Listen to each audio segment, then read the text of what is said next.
Hello, welcome to Exam Fellow. हम पढ़ रहे थे 12th क्लास की ज्योग्राफी। इसके अंदर जो है उसकी पहली बुक मानव भूगोल के मूल सिद्धांत वो हम कवर कर रहे थे। इसके हमने काफ़ी सारे चैप्टर कवर कर चुके हैं और इसी क्रम में आज हम इसकी जो है तृतीयक क्रिया ये हम पढ़ने जा रहे हैं। इससे पहले के जो चैप्टर थे वो प्राथमिक क्रियाएं, द्वितीयक क्रियाएं ये मैं पढ़ा चुका हूँ। एक बार आप प्लेलिस्ट में जाके वो देख सकते हैं, जिससे आपको पता लगेगा कि क्रियाएं जो होती है वो क्या होती है और कितने प्रकार की होती है। ये सभी जो हैं वो क्रियाएं जो होती है किसके अंतर्गत आती हैं, कौन कौन सी जो हैं कार्य इसके अंतर्गत आते हैं। तो देर न करते हुए आइए हम शुरू करते हैं तृतीय क्रियाओं के बारे में। तो तृतीय क्रियाओं का जो चैप्टर जो दिया हुआ है 12th क्लास में, तो उसमें जो है काफ़ी सारी चीज़ें हमें दी हुई है। जैसे तृतीय क्रियाओं में कौन कौन सी चीज़ें शामिल होती हैं, साथ साथ में चतुर्थक और पंचम क्रिया भी कौन सी हैं उसके बारे में भी थोड़ा डिस्कस किया गया है। तो तृतीय क्रियाओं को हम सीधा से एक बात से समझते हैं, जैसे कि अगर हम बीमार होते हैं, डॉक्टर के पास जाते हैं, तो डॉक्टर जो है हमें क्या करता है, दवाइयाँ देता है, उसके बदले कुछ चार्ज करता है, कुछ पैसे लेता है, वो अपनी सेवाएं देता है, अपना प्रोफेशन जो है वो उसके अंतर्गत जो उसकी नॉलेज है वो अपने हमारे साथ जो है वो शेयर करता है। यानी वो जो उसने जो पढ़ाई करी है या फिर उसके जो नॉलेज है उसके बारे में, मेडिसिन के बारे में या बॉडी पार्ट्स के जो है सिम्टम्स के बारे में वो हमें डिस्कस करता है और उसके बाद जो है वो हमें दवाई देता है, उसके बदले कुछ वो फीस लेता है। वही हम जब कोई विवाद होता है वकील के पास जाते हैं, वकील भी फीस चार्ज करता है और हमारे जो है विवादों का निपटान करता है। इस तरह से अगर हमें कोई जो है किसी कॉलेज में या इंस्टीट्यूट में जब जाते हैं तो वहाँ पर भी हमें कोई फ़ीस चार्ज करते हैं, वो हम फीस देते हैं और वहाँ से हम उनकी सेवाएं जो हैं वो जो प्राप्त करते हैं। तो ये सारी जो हैं चीज़ें हैं ये सब आती है तृतीय क्रियाओं के अंतर्गत। तो कुछ व्यक्तिगत भी हो सकती हैं और ये व्यावसायिक भी हो सकती है या फिर सार्वजनिक भी हो सकती हैं। तो ये सारी जो क्रियाएं हैं, ठीक है, तो ये हमारी तृतीय क्रिया। प्राथमिक क्रियाओं के अंदर वो क्रियाएं आती हैं जो कि कच्चे माल संबंधित होती है, जैसे कृषि हो गया, खनन हो गया, मत्स्य पालन हो गया, पशुपालन हो गया, ये सभी चीज़ें हमारी प्राथमिक क्रिया में इंक्लूड थी। द्वितीय क्रियाओं में वो चीज़ें आती हैं, जैसे प्राथमिक क्रियाओं से जो कच्चा माल प्राप्त होता है वो उद्योगों में या फिर जो है घरेलू रूप से या फिर हाथों के द्वारा जो है कच्चे माल को बहुमूल्य वस्तु में बदला जाता है, तो वो कहलाता है हमारी द्वितीय क्रियाएं। इसके अलावा तृतीय क्रिया जो मैंने आपको समझाया वो सारी तृतीय क्रियाएं हैं। तो एक फ्लो चार्ट के माध्यम से जो है पूरी क्रियाओं को समझाया गया, तृतीय क्रियाएं कौन कौन सी होती है और किस प्रकार की होती हैं। तो इस एक चार्ट के माध्यम से आपको पूरी क्रियाएं जो है एक बार में समझ में आ जाएगी। तो आप इसका स्क्रीनशॉट भी ले सकते हैं और जो है साथ साथ में इसको हम समझते भी जाएंगे क्या है। तो पहले हम थोड़ा सा व्यापार के बारे में समझ लें, व्यापार जो है वो क्या होता है, क्योंकि इसमें जो है ये हमारी 4 क्रियाएं शामिल है। एक है व्यापार, वाणिज्य, परिवहन, संचार और सेवाएं। तो व्यापार जो है ये क्या होता है, व्यापार आप सब समझते ही हैं, यानी हम कोई वस्तु को खरीदते हैं, उसके बाद में उसका मार्जिन के साथ में कुछ वस्तु को हम बेचते हैं। यानी हमने खरीदा, क्रय किया, फिर उसका जो है उसका विक्रय किया, यानी खरीदा उसके बाद इसको बेचा, तो उसके बीच में जो लाभ होता है वो हमें प्राप्त होता है, वो हो गया हमारा व्यापार हो गया। तो धीरे धीरे अगर देखा जाए तो पहले प्राथमिक क्रियाएं जो हैं वो बहुत ज़्यादा चलन में थी, भारत में भी अगर हम देखें। उसके बाद जो है कुछ फिर औद्योगिक क्रांति आई, फिर उद्योग चलन में आए। उसके बाद आज के अगर समय की बात करें तो तृतीय क्रियाएं जो है वो बहुत तेज़ी से आगे बढ़ रही हैं।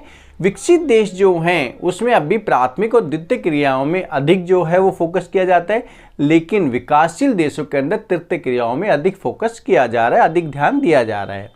तो क्योंकि अर्थव्यवस्था का बहुत बड़ा जो है हिस्सा तृतीय क्रियाओं के अंदर जो है शामिल है।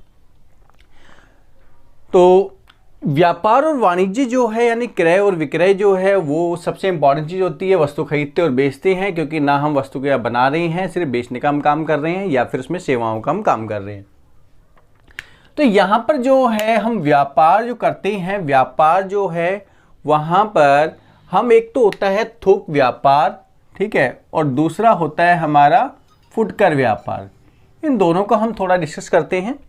देखो, थोक व्यापार क्या होता है, थोक व्यापार होता है जैसे कि बहुत बड़ी मंडी है या बहुत बड़ा बाजार है, केंद्र बाजार है, वहाँ पर उद्योगों से जो प्राप्त होने वाला जो पदार्थ है, यानी उद्योगों से प्राप्त होने वाली जो वस्तुएं हैं जो उद्योगों में बन रही है, वो काफ़ी ज़्यादा क्वांटिटी में बनती है, क्योंकि मशीनों से इसका उपयोग किया जाता है। और जब वो जाके बाज़ार में जब वो जाती है तो वहाँ पर क्या है, वो थोक बाज़ार कहलाते हैं, क्योंकि वहाँ पर जब भी हम कोई वस्तु लेने जाते हैं तो थोक में लेने जाते हैं, यानी अधिक क्वांटिटी में लेने जाते हैं। जैसे कि अगर ये मार्कर की अगर बात करें तो हम थोक बाज़ार में जाएंगे तो सिंगल मार्कर नहीं मिलेगा, वहाँ पूरा जो है बल्क में मिलेगा। हमें जो है इसका जो कार्टून है वो मिलेगा, या फिर जो है इसकी पैकिंग जो होगी, यानी मल्टीपल पैकिंग जो होती है उसके अंदर जो हमें मिलता है, यानी काफ़ी एक पैकिंग के अंदर काफ़ी सारे मार्कर होते हैं। तो वो हो गया हमारा थोक व्यापार। अब थोक जो व्यापारी है वो क्या करते हैं कि अपना जो है वहाँ कहीं से अपना माल खरीदते हैं ज़्यादा जो है मात्रा में, उसके बाद जो छोटे व्यापारी हैं या दुकानदार है वो वहाँ से लेके जाते हैं। उसके बाद जब वो वहाँ लेके जाते हैं और लेके जाने के बाद में, जैसे मान लो कोई दुकानदार है, जैसे ये हमारा जो है केंद्र है थोक व्यापार का, वहाँ से कोई जो है दुकानदार दुकान पर जो है वस्तु लेके आता है। उसके बाद क्या नाम है, कोई अगर उपभोक्ता है हमारा, उपभोक्ता उस वस्तु को खरीदता है, यानी उस वस्तु को यूज करने के लिए लेता है। तो जो दुकानदार से उपभोक्ता डायरेक्टली कनेक्टेड होता है वो हमारा कहलाता है फुटकर व्यापार। और जो एक व्यापारी दूसरे व्यापारी से कनेक्ट होता है तो वो कहलाता है हमारा कौन सा, थोक व्यापार, यानी व्यापार से व्यापारी कनेक्टेड होता है जो। अब यह थोक व्यापार है वो भी हमारे दो केंद्र पर आधारित है, एक तो हो गया नगरीय और एक हो गया ग्रामीण। तो नगरीय आपूर्ति जो घर है, यानी कि नगरों के अंदर वो आपूर्ति देता है, नगरों के अंदर जिस जिस चीज़ की आवश्यकता होती है वो वहाँ पर जो होते हैं वो केंद्र में वो उद्योग, वो क्या नाम है, वो जो वस्तुएं स्थापित होती वो वस्तुएं जो है वहाँ मिलती है। और वो जो वस्तुएं वहाँ मिलती है तो वो जो है उस नगर की आपूर्ति करता है, पूरे नगर में सप्लाई का काम करता है। वही अगर गाँव की बात करें तो गाँव में जो मंडियाँ होती है, क्योंकि गाँव के अंदर जो है जो खेतों में जो अनाज प्राप्त हो रहा है या फिर जो फल सब्जियां प्राप्त हो रही है, जो उत्पादन जो हो रहा है वो मंडियों में जाके उनको बेचा जाता है। और जो आवश्यकता वाली जो जिनको आवश्यकता होती है वो वहाँ से लेके जाते हैं। तो ये हमारे जो है थोक व्यापार दो गए, नगर में अलग होते, ग्रामीण में अलग होते।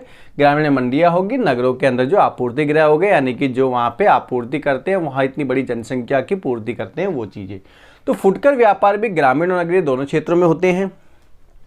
अब यहाँ से नगरीय आपूर्ति गृह से जो है यहाँ पर हमारा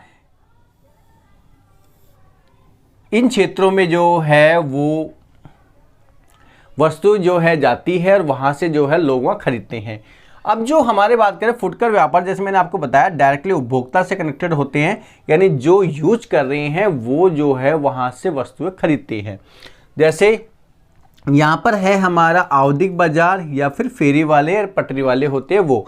आवधिक बाजार जो है इससे हम कह सकते हैं ये साप्ताहिक बाजार होते हैं या फिर जो है मासिक बाजार होते हैं।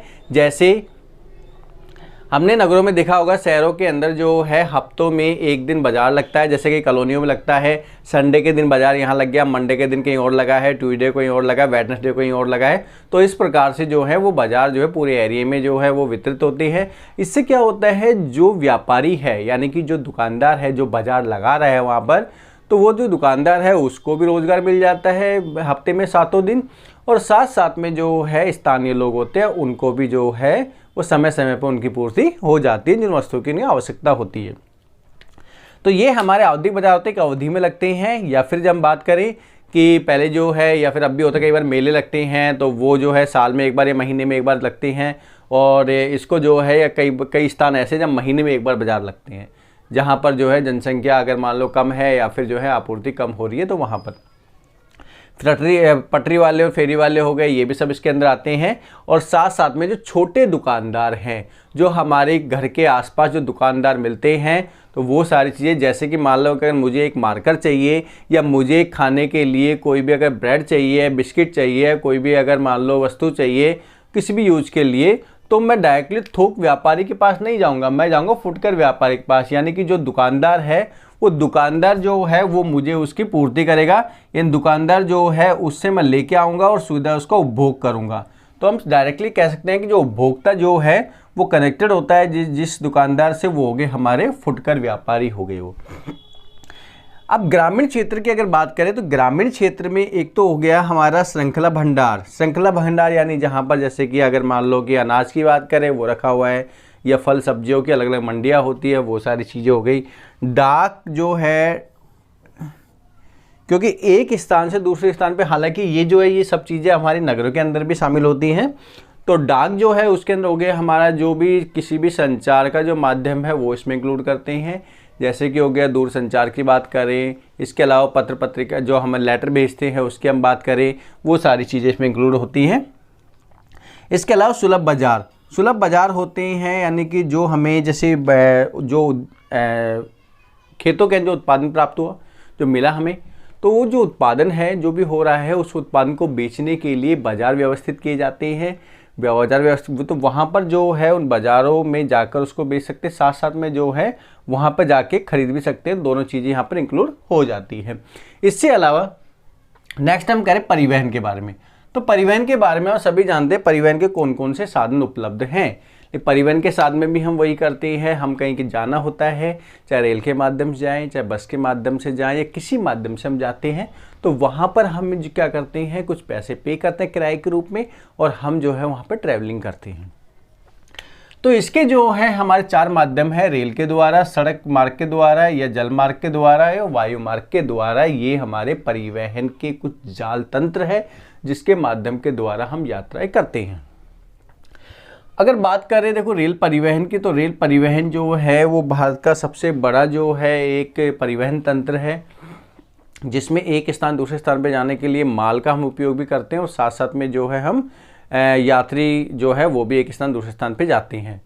तो ये जो है ये सबसे बड़ा तंत्र है, और इसमें जो है ये थोड़ा सा ये होता है कि हर स्थान पर टिपिकल होता है इसको बिछाना, हर जगह पर रेलवे लाइन नहीं बिछ सकती, जिसकी वजह से रेल जो है परिवहन सभी जगह विकसित नहीं की जा सकती।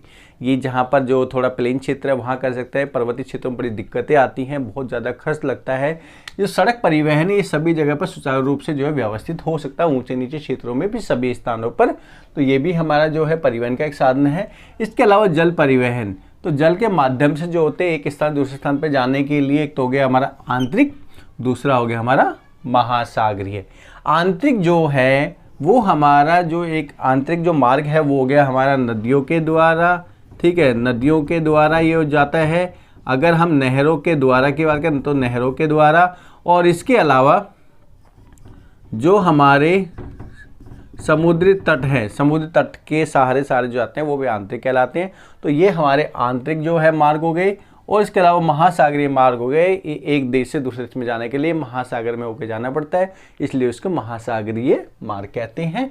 तो ये हमारे जो है जल परिवहन के 2 हो गए, आंतरिक और महासागरीय।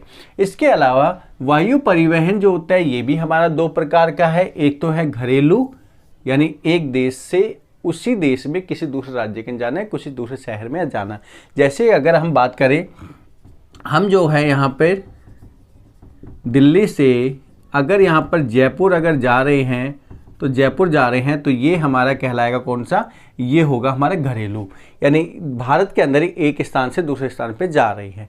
या फिर अगर हम जो है मुंबई से अंडमान जा रहे हैं, तो वो भी भारत का, अंडमान निकोबार भारत का हिस्सा, पोर्ट ब्लेयर जा रहे हैं तो वो भी जो है वो घरेलू के अंतर्गत ही आएगा। अंतर्राष्ट्रीय जो है मार्ग वो होता है वायु मार्ग, यानी कि एक देश से दूसरे देश में जाने के लिए जो के मार्ग का उपयोग किया जाता है, या फिर जो है वायु परिवहन का उपयोग किया जाता है, वो कहलाता है हमारा अंतर्राष्ट्रीय वायु परिवहन। तो ये हमारे जो है वो परिवहन के साधन हैं कि जो हमारे तीर्थ क्रियाओं के अंतर्गत आते हैं, जहाँ पर हम कुछ पे करते हैं ये माल को भेजने के लिए, माल को मंगाने के लिए, या फिर यात्रा करने के लिए। तो ये सब भी हमारे कहलाते हैं परिवहन के साधन जो है वो तीर्थ क्रियाओं के अंतर्गत आते हैं। नेक्स्ट हमारा है संचार। संचार की अगर बात करें तो आज के समय में संचार बहुत बड़ा रोल अदा कर रहा है तीर्थ क्रियाओं में। देखो संचार, जैसे कि अगर मैं आपको जो है अभी इस समय पर जो पढ़ा रहा हूँ, आप ये देख रहे हैं वीडियो, तो ये आप जो है फ़ोन के माध्यम से या फिर जो है आप लैपटॉप के माध्यम से, टैब के माध्यम से आप ये देख रहे हैं। तो ये जो सब चीज़ आप देख रहे हैं, तो यहाँ पर क्या करा होगा, आपने जो है इंटरनेट के लिए कुछ कंपनी को पे किया होगा, उसके बदले में आप उसकी सेवाएं ले रही हैं। इसके अलावा जब भी आप फ़ोन कॉल करते हैं तो वहाँ पर भी वही सी रूल फॉलो होता है। तो ये जो चीज़ें हैं ये हमारे संचार माध्यम के अंतर्गत आते हैं। अब संचार माध्यम हमारे 3 प्रकार के हो गए। एक तो हो गया हमारा परिवहन के साधन। देखो, परिवहन के साधन जैसे कि हम प्राचीन समय की अगर बात करें तो उस समय पर जो है परिवहन के साधन के रूप में हम जो है वो पक्षियों का या जानवरों का उपयोग करते थे। जैसे आपने मूवी के अंदर देखा होगा कि कबूतर जो है उसमें गले में उसको चिट्ठी बांध देते हैं, उसके बाद वो लेके जाता है, या फिर बाज होता है वो पंजों में लेके जाता है, या उस गले में जो है वो डोर से बांध देते हैं, या फिर घोड़े के माध्यम से, या फिर कोई सैनिक होता था, या फिर जो है उसका जो संदेश संवाहक होता था वो लेके जाता था। तो ये सारी जो चीज़ें हमने जो है काफ़ी सारी मूवी के अंदर देखा है, और वैसे भी हमने कहीं हिस्टोरिकल जो है कोई स्टोरी है उसमें भी हमने पढ़ी है। तो ये अगर बात करें तो परिवहन के साधन जो है वो हमारे वही हो गए, हमारे जल परिवहन हो गए, रेल परिवहन हो गए, स्थल परिवहन, जहाँ हम जो है संचार के माध्यम यानी कि पत्र पत्रिकाएँ भेजते हैं, लेटर भेजते हैं। इसके अलावा जो है हम कोई भी सूचना हम भेजते हैं वो चीज़ें। नेक्स्ट हो गया हमारा दूरसंचार।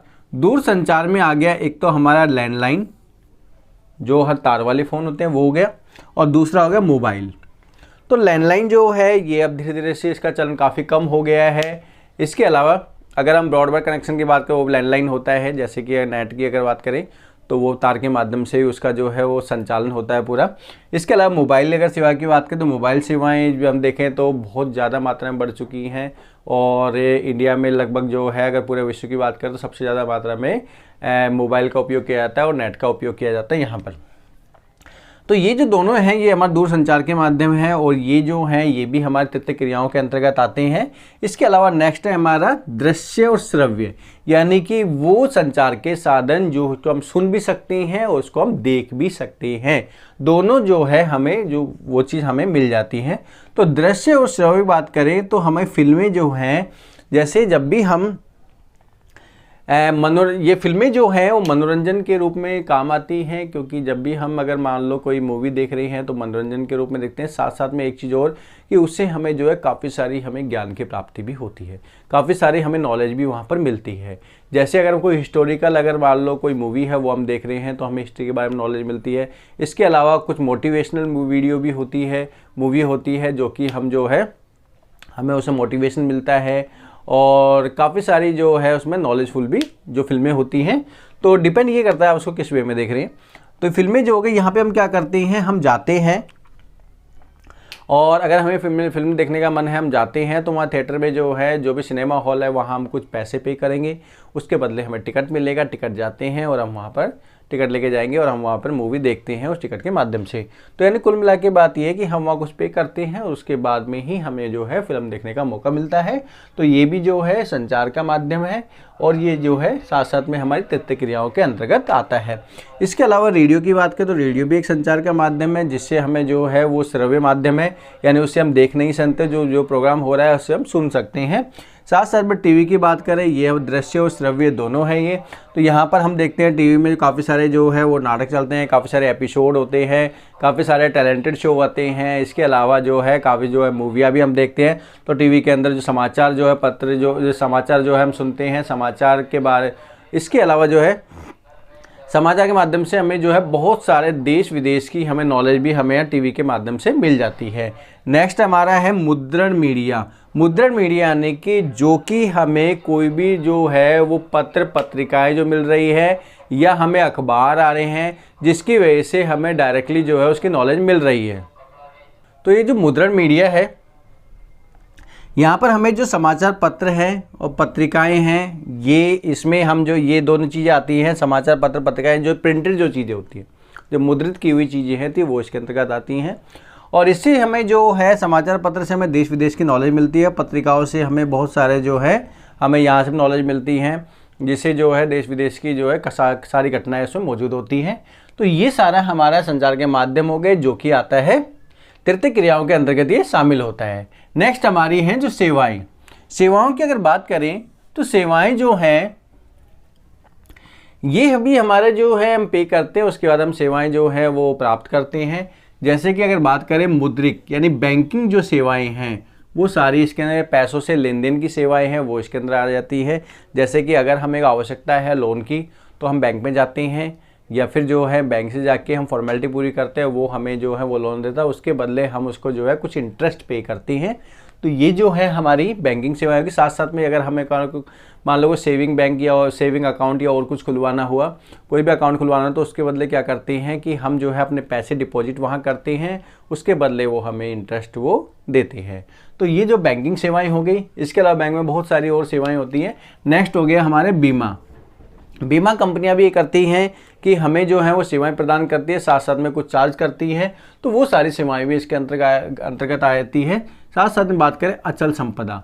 अचल संपदा जो है, जैसे कि अगर हमारे पास में कोई मकान है, कोई घर है, तो उसको हम रेंट पे देते हैं, रेंट पे देने का लीज पे दे देते हैं। उसकी वजह से क्या होता है कि हमारी जो है जो प्रॉपर्टी है उसको यूज कर रहे हैं, लेकिन साथ साथ में वो कुछ हमें पे कर रहे हैं, तो वो सारी जो है वो भी हमारी इसके अंतर्गत आ जाएगी।